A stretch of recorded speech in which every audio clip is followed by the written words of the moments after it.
여기에 대해서 지금 임광현 국세청장도 세제 개편 카드 이야기를 했습니다. 지금 임대사업자, 등록임대사업자들의 혜택을 줄이면 이제 시장에 집들의 그 매물이 많이 나올 것이다.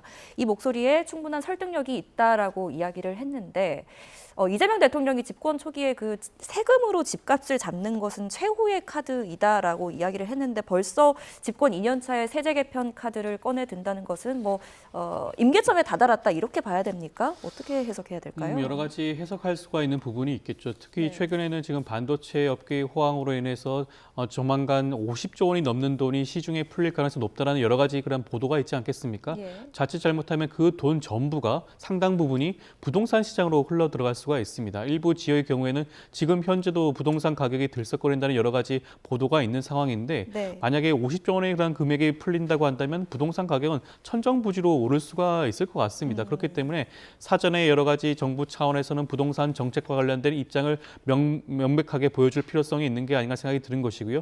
세제 개편도 당연히 뒤따를 수밖에 없을 것 같습니다. 물론 세제를 개편하게 되고 세제에 대한 증세와 관련된 여러 가지 법안들이 통과가 된다고 한다면 아마 국민들 입장에서 굉장히 조세 저항이 강할 수밖에 없는 것이고요. 정부 입장에서도 부담스러울 수밖에 없습니다. 그럼에도 불구하고 이재명 정부가 생각을 하고 있는 부동산 안정화 정책을 위해서라면 그러한 부분들이 꼭 필요한 그런 측면도 있다는 말씀을 좀 드리고 싶고 세제 개편이라고 한다고 하더라도 주택 가격을 공시가격을 현실화한다든가 이런 방식으로 모든 주택 소유자들에 대해서 피해가 갈 수가 있는 그런 정책 방향을 진행하는 것은 아닙니다. 예. 김용범 정책시장의 그런 말을 따른다고 하더라도 그 방향성 자체는 초고가 주택에 한정해서 보유세를 현실화하겠다라는 측면을 살펴볼 수가 있는 것이고요.